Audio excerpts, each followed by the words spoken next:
Morning.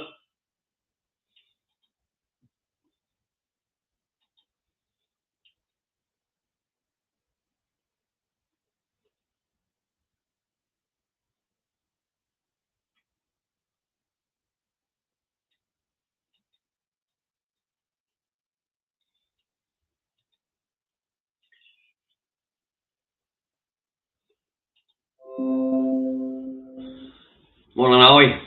Morning, Brian. Morning, John. Morning, Ian.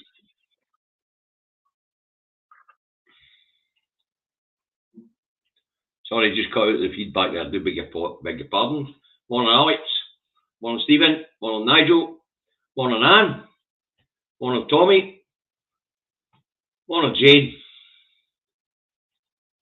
I'm back there the other side. Big Ray, Lenny, Last Braveheart, Alison, Tubbs, Ted, Boy, Brian. Morning, Mags. Morning, Alan. Morning, Alistair. Morning, Avro. Right, where we at? So it's just hit the 100 mark, so let's get this broadcast underway. Andrew Tuck Davey out the truck and at home in his office in Salisbury, North Lanarkshire, where it's overcast and dry at the moment, 12 degrees. That's the weather forecast for Salisbury, North Lanarkshire. If you want to know what the weather's like where you are, look out your own bloody window, alright? So let's get this review of the weekend's news underway. This is a review of the weekend's news for the 28th, 29th and 30th of October 2022. Friday started with two main themes in the rags: rebellion over Gender Recognition Act and Prince Harry's new book title.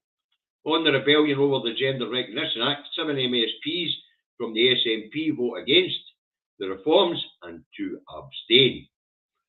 The Pravda have a field day. SNP and meltdown, party disappoint. God, what? Tosh. It's all bollocks, of course. And political parties have internal disagreements over policy all the time. Right, anywho, one of those who voted against the Gender Recognition Act, Ash Regan, quits as Community Safety Minister over the changes to the way people register their gender in Scotland. I don't see what the fuss is. Myself, 22 other countries worldwide have operated the system proposed in Scotland for years. Seems to operate fine in 22 other liberal, left-leaning countries. Can't see why it won't work here. See, but it's not something I have been paying attention to, folks, as you know. I don't really see it myself. People want to identify whatever they want. I don't have a problem with it, and apparently the younger generation are well in favour of this, and it's their world to inherit. So I don't see the fuss. What I do see is when I'm on Facebook and I see people object to the Gender Recognition Act changes, generally they're my age or over. And well, let's face it, we all grew up playing cowboys and Indians, and we lasses pushing dolls and prams.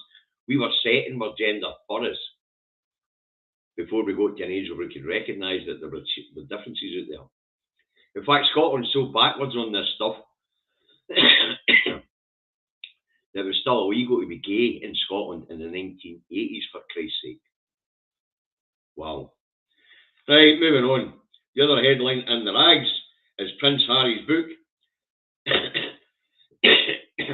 Harry's named his book Spare, which is quite insightful, to be honest with you. He was the spare until his brother William had a son. Now, after William had kids, Harry stopped being the spare prince. Harry became surplus to requirement. There you go. Truth is, of course, as a Republican, I couldn't give a flying fake about Harry or his book. But it would appear the heir to the Gilded Chain, William, and his brother are no speaking. What this book will point out to us all is that whoever it is that's sitting in that gilded chair will be and continue to be a racist when William gets there. I'm not sure about Charles. I'm sure he is, right enough. But William's definitely racist. That's why Harry's not talking to him. William was concerned that Harry's children would be too black. Wow. And this guy's destined to be the king of Little Englandshire. Probably the right place for him, actually. Right. Moving on, Friday speculation over whether Sunak would raise more money from a windfall tax on energy giants goes on. Now, energy giants BP and Shell record quarterly profits, with Shell making $9.6 billion in the second quarter of 2022, and BP posting quarterly profits of $6.9 billion for the second quarter of 2022. On Thursday, the Chancellor in the Exchequer, Jeremy Hunt, had ruled out further windfall taxes on energy giants. And but to be honest with you, the previous windfall tax didn't happen, folks. I don't know if he's aware of this, but the stipulations in that windfall tax that they were going to raise against big energy giants was that if they promised to invest, they wouldn't have to pay that windfall tax. So as it turns out, Shell and BP have promised to invest in the North Sea, so they haven't paid a dime. So the $5 billion that was allegedly raised for a windfall tax turns out to be nothing. It's come out of the public purse. There was no tax take to cover it at all. Okay, so there you have it. Speculation on further windfall tax quashed on Thursday by the Chancellor. Papers on Friday say Sunak's in favour of it. Wow. So it would appear that the PM and the Chancellor's honeymoon together has come to an end. Right, moving on, Friday speculation that the Tories are again going to renege on promises to keep a triple lock on pensions. Anybody surprised that the Tories are going to renege on the triple lock on pensions? Let's face it, Sunak as Chancellor, he put a freeze on the triple lock. So as PM, would they scrap it? Aye, probably. Anyway, speculation is that pensions and benefits will not rise by the RPI, the Retail Price Index, which is what it's supposed to go up by, but will only rise by 6% in line with wage growth. So we know that out there in the private sector especially, wage growth and wage offers have been a maximum of 6%.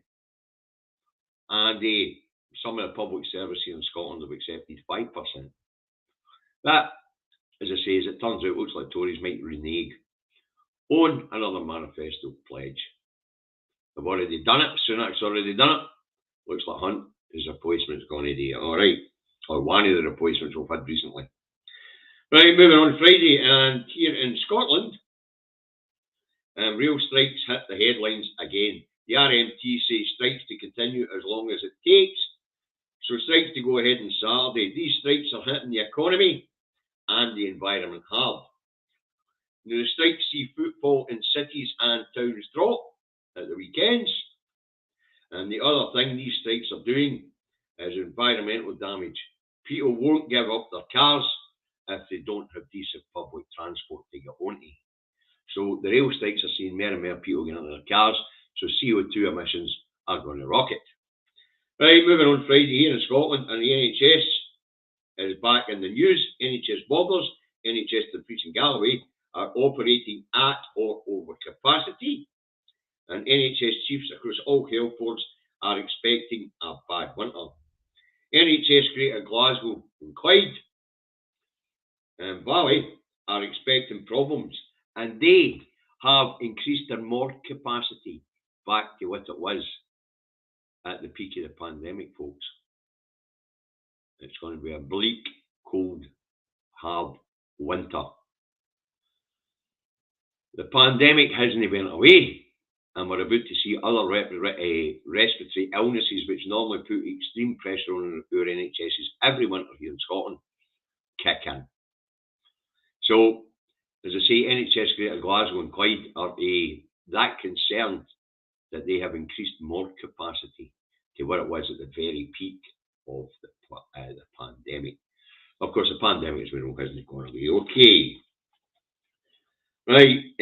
Also, Friday, videos of the AFM ripping Dross, a new one over Scotland potentially joining the EU after independence, goes viral all over Europe. Dross claimed at First Minister's questions that the EU don't want Scotland because Scotland plans to launch its own currency rather than joining the euro. As we all know, you need to have your own currency and get into the exchange rate mechanism and be able to sustain a certain exchange rate for a few years before you're accepted into the euro. So Dross is talking pish. But anyway, the First Minister ripping them a new one at FM News goes viral right across Europe. Now, it's in all the newspapers and all the YouTubers are ripping the piss at it and all. I've seen all sorts and Maximilian Robespierre have a laugh over it too. So Dross becomes famous in Europe. That's funny, that, because he's not even bloody famous here. Also, Friday, a report into improvements at NHS Highlands say the culture of bullying and the health board has improved. The NHS Highlands has paid out a massive 2.8 million in compensation claims to staff who had been bullied. Right, this story is a couple of years old. As you know, there was go back a couple of years, I reported on it myself.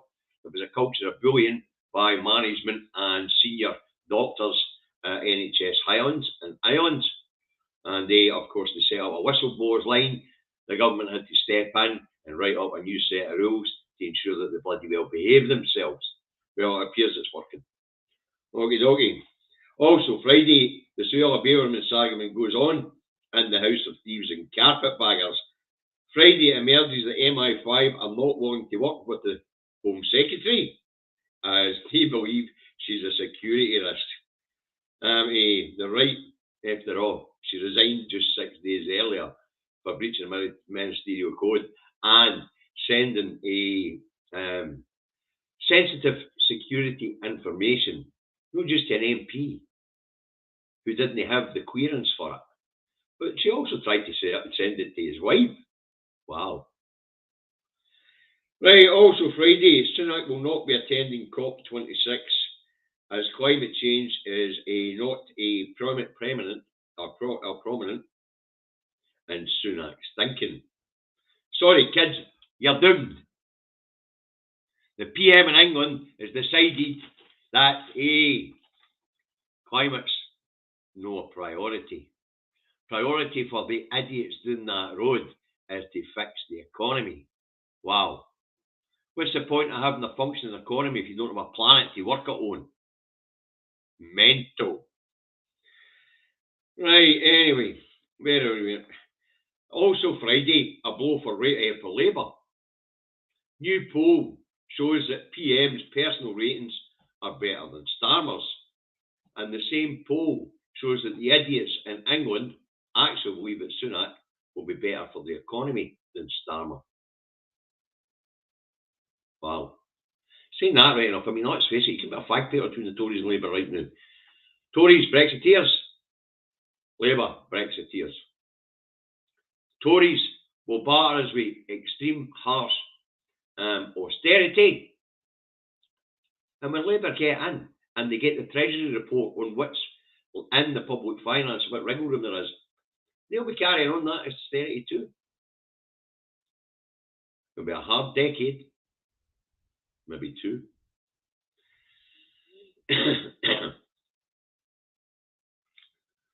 Right, let's move on to Saturday. There's stories I plucked to the press on Friday to talk about. Let's move on to Saturday. Saturday started with 2 teams in Scotland Drags. Greyhound Racing faces potential ban and Care Service fears. Right, on the dog racing, the Scottish Government had commissioned a report by the Scottish Animal Welfare Commission and to the sport, and apparently it's damning. Can he claim to have read the report? But apparently the dogs are badly abused, misused, and when they're knackered and finished, they're either mercilessly slaughtered, abandoned on street corners, or put into rehoming centres. Not good. So apparently the Scottish Government are looking at their support, and it's recommended by the report by the Scottish Animal Welfare Commission that the greyhound racing is banned in Scotland. If the MSPs decide to take it up, then there'll be one less thing to punt your money on doing the bookies. Can't say that's a bad thing either. No, the bookies are going to survive this winter either. When Austerity 2.0 kicks in, there's nobody after the housing estate can do the bookies office. Right. Now, RTP is on the care service. Now, the press tell us that 1.6 million has been spent on consulting on creating the new Scottish National Care Service. There's press speculate that the service could be privatised before it's even off the ground. Wow, that's what you call a real scare story. Something hasn't even happened yet. 1.6 million has been spent on a consultation on how to set it up, hopefully properly. And here we've got the press telling us it's going to be privatised before it even starts. The big risk to the National Care Service that Scotland plans setting up is not 1.6 million being spent on asking experts the best way to set it up. The real risk to the creation of a Scottish National Care Service is staying in the Union as the Scottish Government budget gets cut. If you don't get any money, and you don't have the power to borrow to raise money, and you don't get to utilise Scotland's massive natural wealth for the good of Scotland's own people, then the National Care Service probably won't happen. At least not until we're independent. Okay, so let's move on. Also Saturday, the farming sector's under scrutiny as ammonia, a pollution from the agricultural sector, is up 10% on 2020-2021. Now, the increase in emissions from 2020 to 2021, no good, folks. The ammonia that gets into the air and into our watercourses from the agricultural sector is bad for the ecosystems around them, and it's also bad for human health. So the agricultural sector is under scrutiny and under pressure to cut back on ammonia emissions. Okay, right, moving on Saturday, and the truce in the Tory party is over, with Sunak's allies calling for a purge of extreme right-wingers from the Tory party. Now, as we all know, the extreme right-wingers, the racists, the bigots, the bampots, and the Tory party, they're actually UKIPers. Cameron was that scared of the UKIP that he moved the party to the right, and it's been moving progressively further to the right ever since. All right. So, moderates in the Tory party and allies of Sunak are saying, get rid of these bampots. But as we know, that's no Sunak's plan. Sunak's plan is not to throw the UKIPers out of the Tory party. He needs them. That's what his cabinet reshuffle was all about. That's why Suella Braverman is back into the Home Secretary role, because she dreams of flying migrants to Rwanda. Right? That suits the racists and little bigots down that road. So that's why she was appointed back to the Home Office, folks. So, civil war's back on in the Tory party. Who's surprised? Right, also Saturday, the Stussy over COP27 goes on. Sunak's no going. King Chuck speaks to US envoys over attending with the Yanks, rather than attending for the UK, because he's been banned again by Sunak for attending. So King Chuck looks as if he's pushing back against the government, and he's talking to US envoys about going to COP27. Right, also Saturday, as I say, the Stussy at COP27 goes on, and the sees Environmental Secretary Theresa Coffey did a tour of the TV studios on Saturday to say it's more important to stay home and, as I say, to fix the economy. Stupid as the stupid does. I've just explained why fixing the economy isn't as important as fixing the environment. If we don't sort out climate change, there will be no need for an economy, because there'll be nowhere for any of us to bloody well live. Oof. Also Saturday, First Minister Nicola Sturgeon, the only grown-up in the playground, tells us all she will attend COP27 in Egypt, which is the right thing to do. Scotland's a world leader on a climate change and green energies and the solutions to the problems of emissions. No, we know the UK claims that it's a world leader, but it's not. Little England has done nothing about climate change. What the stats on the UK's drafting emissions generally comes from England, from Scotland and Wales. England's done very little. And their idea of green energy is to go nuclear. And as we all know, nuclear isn't the queen. It's a filthy, dirty industry. It takes 7 years to build a bloody nuclear reactor. It only runs for 30, 40 years. And then that piece of land is out of commission for 300 years. That's no green at all. Then you've got all the toxic and hazardous waste that comes with it. Right, also Saturday, mere speculation as on public services to be cut. It would appear Sunak and Hunt to cut 50 billion from the public sector. So far in the cuts bingo game, benefits and pensions have been mentioned, as is cuts to the NHS and social care, which is funny, as there is no real form of social care in England.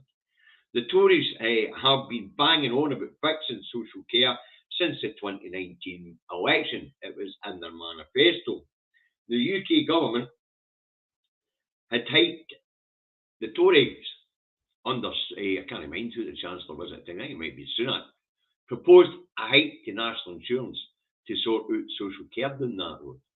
But as that hike to national insurance has been reversed, it looks like the Tories are going to break another manifesto pledge and not fix health and social care in England. But that's interesting. And the reason why it's interesting is because we spoke about this in the two Davies, and I've spoken about this before.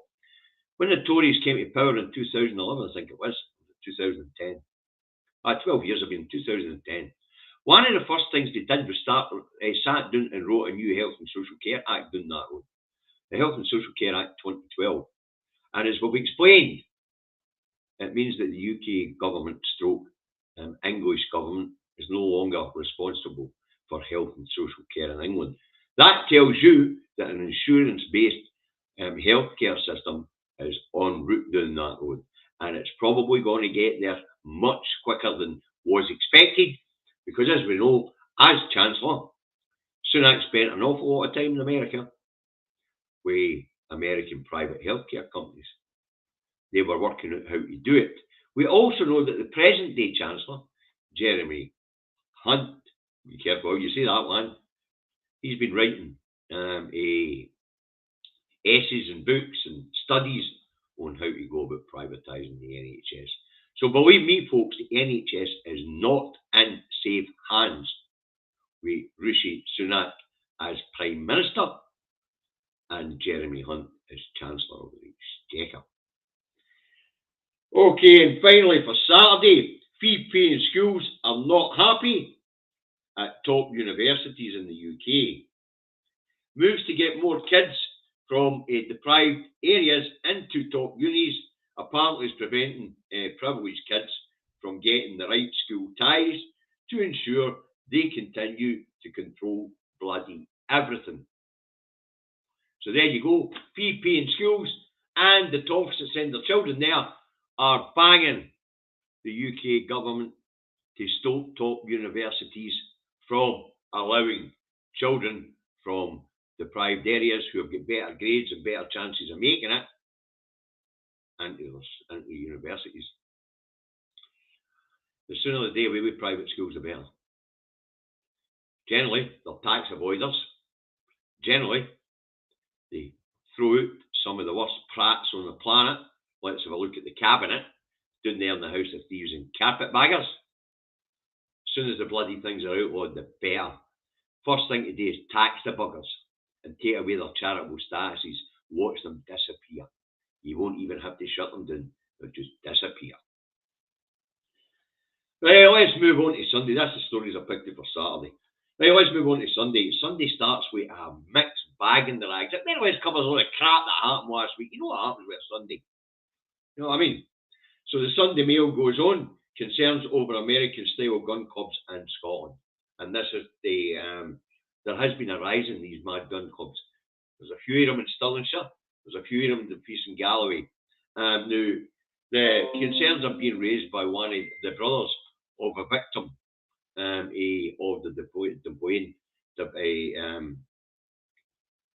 tragedy. Anyway, this young man says the rise of these gun clubs is not good. I have to agree with him. Shut the buggers down. Right, the one who ragged the Mail, Sunday Mail, Mail on Sunday, sorry, Sunday Mail, there's two of them, of course. The Sunday Mail goes on, concerns, beg your pardon. Scotland on Sunday goes on, Scottish Tory leader calls for plotters to oust him to show themselves. So Dross is worried, as Jake is on a shoe going preg, he's asking the party in here in Scotland, who is it that's going to oust me? Unfortunately for him, his whole front bench put their horn up. Right, the Herald tells us that the Crown Office is to be sued over the Rangers Football Club collapse saga. Anyway, ex-Rangers Finance Director Imran Ahmed to sue the Lord Advocate's Office for 75 million in loss of earnings. 75 million in loss of earnings? Oof. Right, and the Sunday Post urges the Scottish Football Association to stay away from World Cup opening ceremony in Qatar. Now, the call's been led by former MSP and footballer Henry McLeish. All right, now this is after the Australian Football Association said that they wouldn't be attending the opening ceremony of the World Cup in Qatar over human rights abuses on migrant labour. So Henry McLeish is calling on the Scottish Football Association to stay away. The National goes with complete failure of leadership, and that's all about Sunak, no going to COP27. The Sunday Times also has a pop at Sunak. This time a Tory, one of his own, it's Al Muksama, who'd been demoted. He was the past COP26 president, the one last year in Glasgow, and he's been kicked out of the cabinet altogether because it would appear climate change is of no importance to this particular Tory administration. Okay, anyway, he pens a bit in the rags saying that saying that Sunak no attending COP26 is a failure of leadership. All right. The Sunday Fail says Kremlin hacked Truss's mobile phone. Fears over blackmail rife at MI5. So apparently Liz Truss's phone was hacked by the Russians, and MI5 are worried about blackmail. I wonder what the hell was on the phone. Wow. They're worried about blackmail. Was she having an affair with the Chancellor or something? Right, okay.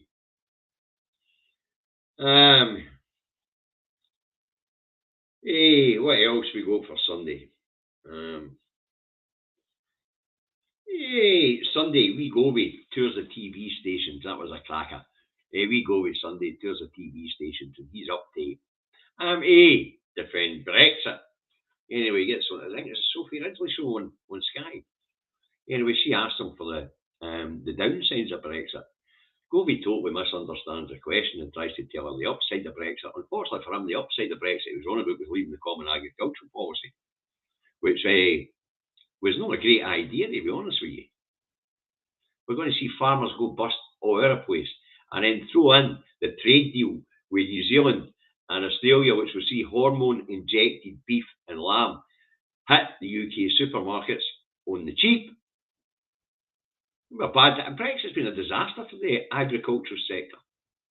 Throw in Ukraine and the cost of the rising of everything when it comes to agriculture, because Ukraine was a massive agricultural centre and it produced an awful lot of what we use here in the West for agricultural purposes, like fertilisers and things like that. God. That also tells us on Sunday, the UN to pull out the grain deal with Russia, which could see more food price inflation here in the UK as pressure on the grain market worldwide increases. All right. Also Sunday, Health Minister Humza Yousaf says it'll take 5 years for NHS in Scotland to recover from the pandemic and the backlogs it has created. Now, I can believe that, maybe even more. But what I will say is, there's every chance that there won't be an NHS in Scotland in 5 years. If Sunak and Hunt get their way down that road, then the internal market bill means that we'll end up with an insurance-based healthcare service too. All right, also Sunday, coffin makers at the Co-op to go on strike. With the winter kill about to start, I guess the Co-op better sit down with their coffin makers and sort it out quick, eh? I'd like to say that was funny, but it's not. The concerns are rising about how high the death toll will get this winter, as people can't afford to turn on their heating, can't afford to eat properly. We've just heard what they're proposing today to the bloody pensioners. Or sorry, what the bloody sods are going to do to the pensioners and the benefit claimants. I genuinely do fear for this winter, folks. I do. Hey, also Sunday, Sunak appoints previous ITV's reporter or editor or whatever the hell she was, Amber de Botton, as communications director. What we are finding, folks, is as you look at it, Sunak is surrounding himself with a massive PR operation. He's young, he's keen, he's presentable, he's also a bloody monster. So therefore you need a big PR team round about you to make you look like a monster. I dare say Malcolm Lobb offered skills will come in useful there, so he might get dragged away from the Scotland office, hopefully. If you don't know who Lord Offord is, look him up. He's a guy that did the astroturfing of the Scottish public 2 days before the vote here, with the launch of the a so-called grassroots campaign, No Borders. They had no branches, they had no members, yet they get 48 hours of constant TV coverage. Look up Lord Offord and his background in advertising. Fascinating. His company's called Akanshi. And what Akanshi does is it promotes rogue states around the world. Isn't that cute? Yeah, that's his calibre of scumbag there is in Cabinet and in the House of Thieves and Carpetbaggers. Second chamber.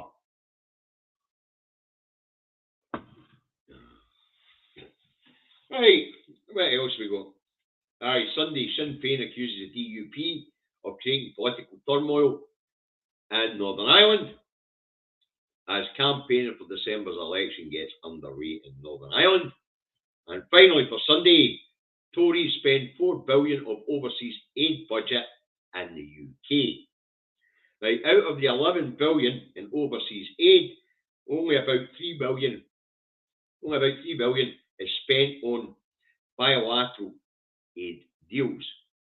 The rest goes to NGOs and UK-based quangos and think tanks, and of course, processing asylum seekers in the UK at this point in time.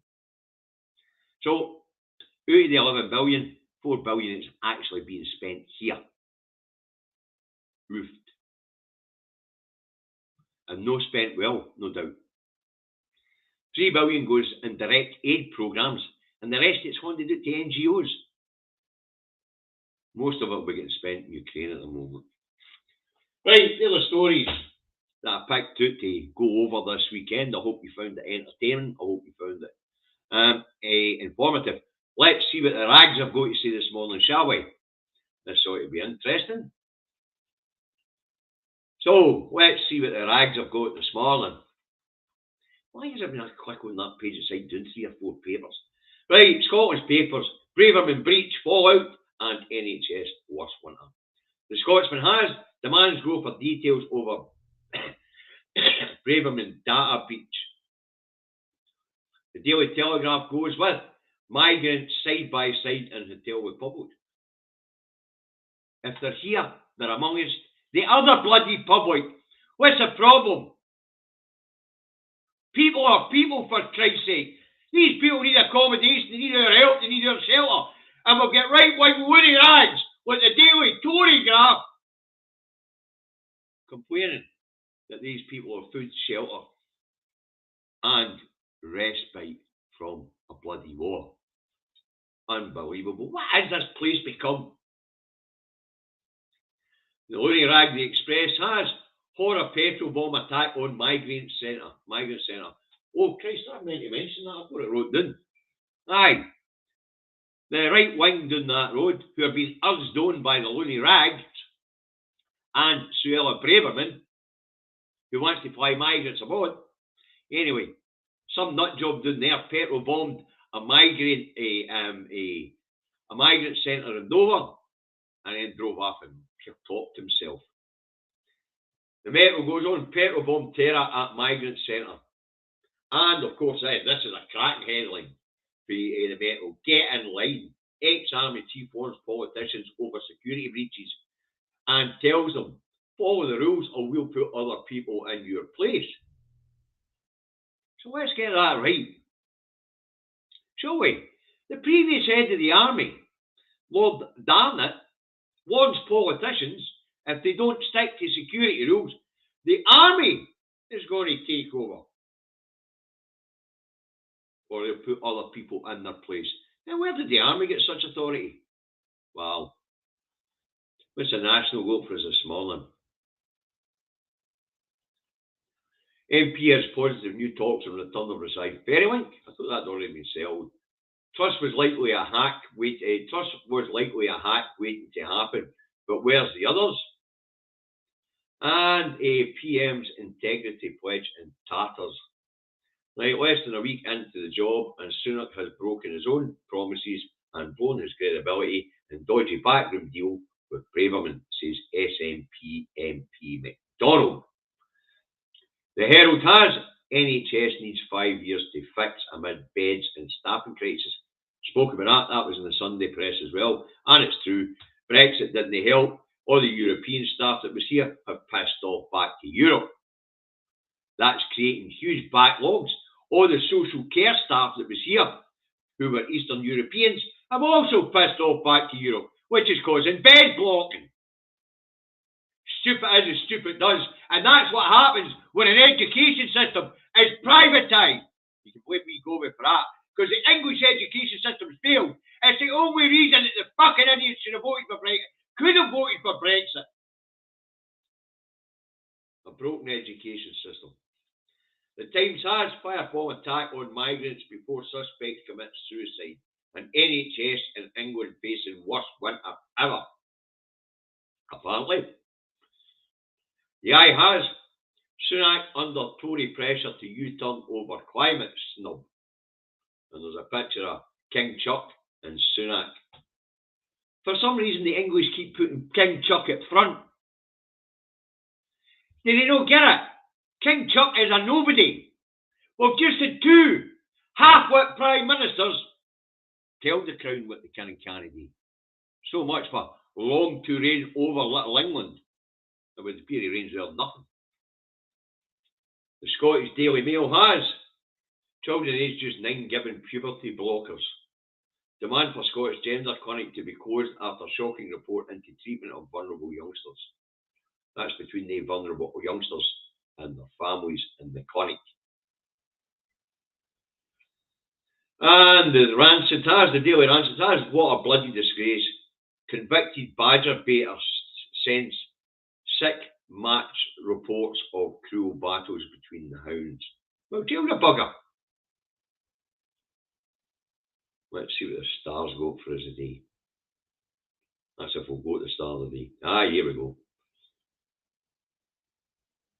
And the Star has 3 body doubles suggest man Vlad may not exist. Who's the Vladdy? Yeah. So apparently Vladimir Putin has three body doubles, and what they're saying is Putin's already needing each one of these to a shot standing in. You've got to love a star for wacky headlines. Right, folks, that's what I've got for you today. I hope you found it entertaining, and I hope you found it informative. Sorry about ranting at the rags. I know you like a good rant, but I like to rant. It's the rags just, that's the problem with it. That is the real problem doing that road. Apart from a broken education system, which we go with privatised behind their backs, and they didn't bloody well know about it. They also have a bent, corrupt press, which is run an extreme far-right narrative, which has seen liberal and decent society go out the bloody window. Okay, right. Now, there is a campaign on, folks, as you know. So get your eyes on the prize, learn your how you gonies, get out and win hearts and minds. Support the independent media. Support Broadcasting Scotland. Support Independence Live, Indie Live Radio, Caldon Media, Tours Radio, the iScot magazine, and the national newspaper. Support independent bloggers, and if they have a crowdfunder on the go, and you've got a couple of shekels to spare, which is highly bloody unlikely, and a broken UK, please contribute. All right. Follow the last couple of bits of guidance when it comes to the virus, folks. Face coverings and enclosed public spaces, especially this winter. Clean hands and surfaces regularly. If you're not feeling well, be a decent human being. Mask up and social distance. Help look after your friends, your family, the NHS, and every bugger else. All right. And if you're still using that NHS lateral flow tests, those of you in the health and social care sector, please submit your results. It helps us to track this bloody virus as we get into the winter. Okay. Usually, have a good day. We should be back tomorrow to do it all again.